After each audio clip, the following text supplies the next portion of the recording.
Mereka melihat Al-Quran melalui sosok Nabi SAW. Al-Quran ini Muhammad. Muhammad bukan golongan kita, tidak bisa kita terima. Di jamaah sekalian yang saya hormati, ini manhaj iblis tadi yang kemudian diwarisi oleh Yahudi akan tetap diwarisi orang-orang yang tersesat.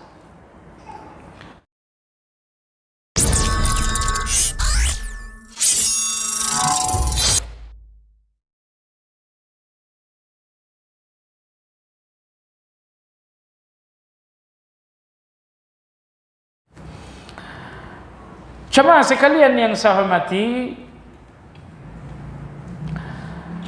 pelajaran berikutnya dalam ayat yang mulia bahwa semua nabi-nabi Allah yang mengutus mereka, Allah yang memilih mereka. Nabi kita di usia 20 tahun dia nggak tahu bahwa dia bakal nabi.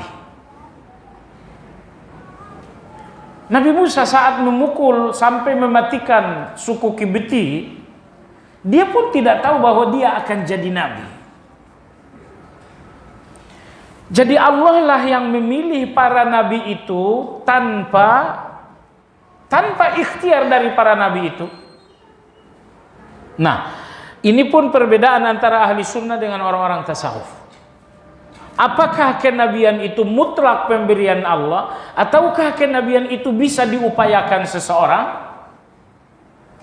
Di sebagian aliran tasawuf dikatakan bahwa kenabian itu muktasabah. Kenabian itu bisa diikhtiarkan. Artinya ada latihan-latihan tertentu di mana seseorang sampai ke level para nabi. A'udzubillah. Adapun kita ahlu sunnah wal jamaah, alhamdulillah, keimanan, keyakinan kita bahwa kenabian itu adalah murni pemberian Allah. Nggak bisa diikhtiarkan dengan cara apapun menjadi seorang nabi. Nah, nabi-nabi mereka diutus oleh Allah Azza wa Jalla. Bahwa mereka diutus oleh Allah itu sudah cukup untuk menerima mereka sebagai kebenaran. Ya, seorang nabi, misalnya Nabi kita Shallallahu Alaihi Wasallam, Allah mengutus beliau itu sudah cukup untuk mengakui beliau adalah benar. Masalahnya orang-orang kafir seringkali menuntut keajaiban-keajaiban untuk menerima satu kebenaran. Ya, contoh misalnya Nabi kita berada di Mina malam bulan purnama. Orang kafir berkata, wahai Muhammad, kami beriman kalau kau bisa membelah bulan. Dan Nabi kita alaihi salatu wassalam membela bulan. Mereka tidak menerima kebenaran bahwa Nabi diutus oleh Allah. Mereka ingin menerima kebenaran apabila ada keajaiban. Jadi kebenaran itu diterima karena datang dari Allah, itu yang seharusnya. Tapi banyak orang tidak. Mereka menerima kebenaran kalau ada keajaiban. Karena itu bukan cara yang tepat menerima kebenaran. Maka begitu keajaiban itu terjadi, tetap saja mereka tidak menerima kebenaran. Sekali lagi, ketika Nabi kita berhasil membelah bulan, apakah mereka yang menuntut keajaiban tadi lantas menerima Nabi, mengimani Nabi, masuk Islam? Keajaiban yang mereka tuntut berhasil dilaksanakan. Tapi apakah kemudian mereka beriman? Tidak, karena cara mereka menerima kebenaran adalah cara yang salah. Menerima kebenaran kalau ada keajaiban, itu bukan teori menerima kebenaran. Karena itu cara yang salah, sehingga walaupun itu berhasil, mereka tetap tidak akan sampai pada kebenaran. Jadi kebenaran itu diterima karena memang dia datang dari Allah. Maka tadi dalam ayat Anda lihat, wahai kalian orang Yahudi, terimalah Al-Quran karena dia anzalallah. Kalian tuh tidak perlu melihat Al-Quran ini hubungannya dengan Muhammad. Barangkali kalau kalian hubungkan Al-Quran dengan Muhammad, kalian berat menerima Al-Quran ini. Maka Allah mengatakan, lihatlah Al-Quran ini anzalallah, bahwa dia datang dari Allah.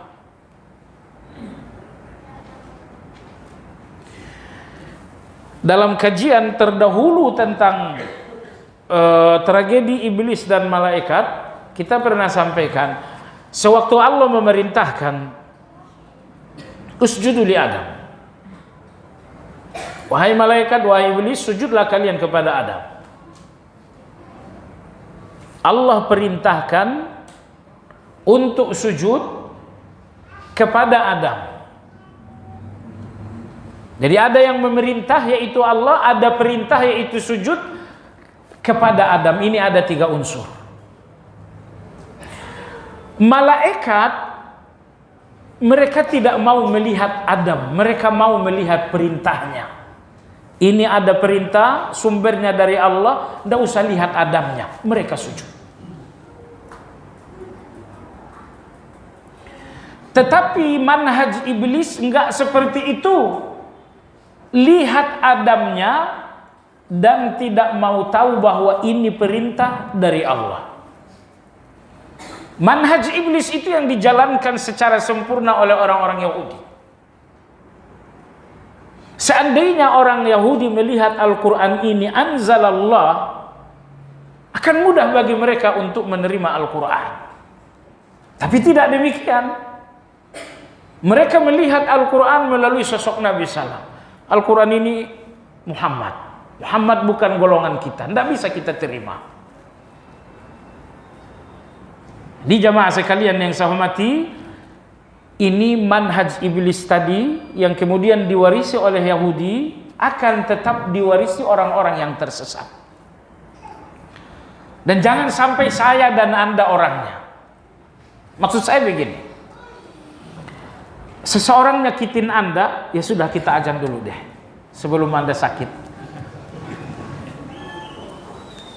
Rabb hadhihi ad-da'wati at-tammah was-salatul qa'imati.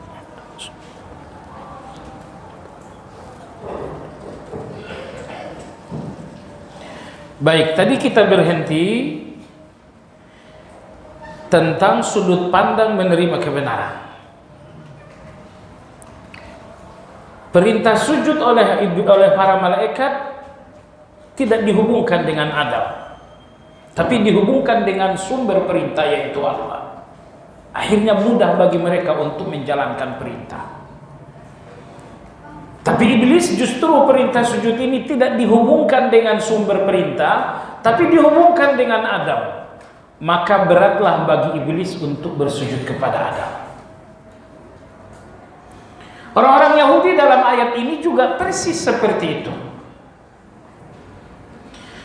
Ketika Al-Quran ini mereka hubungkan dengan Nabi alaihi salatu wassalam, mereka berat menerima Al-Quran.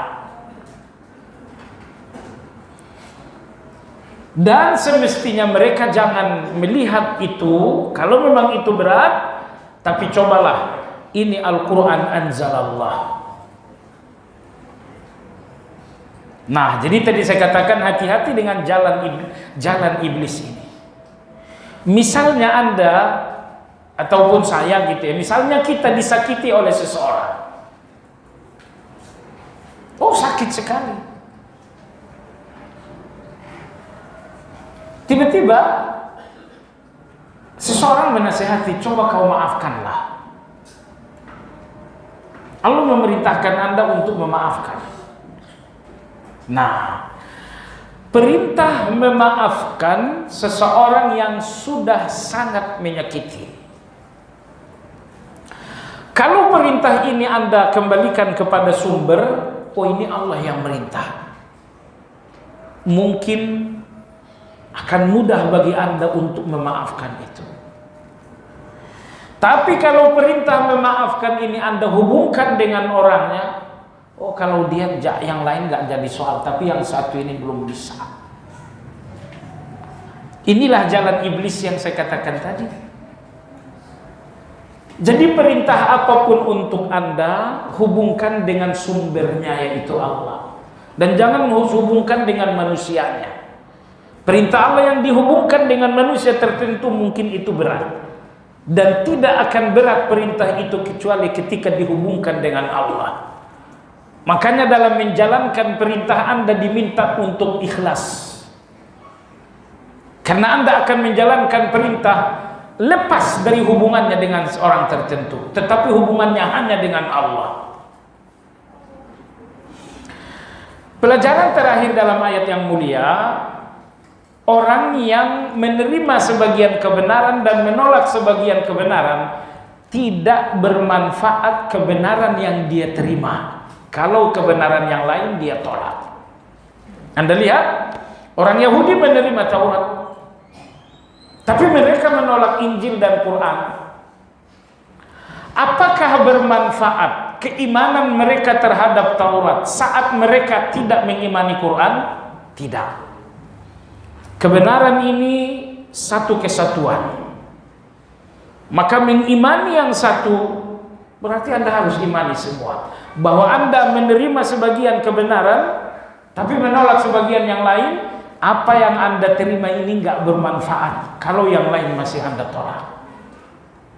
Misalnya, ini lagi-lagi orang Yahudi akan datang ayatnya, mereka mengatakan kami menerima Jibril, kami menerima Mikail, tapi kami bermusuhan dengan Jibril.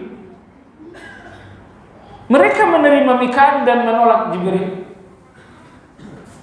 Atau misalnya, seseorang mengatakan saya beriman kepada rukun iman, tapi 5 saja. Beriman kepada qada dan qadar saya tak beriman.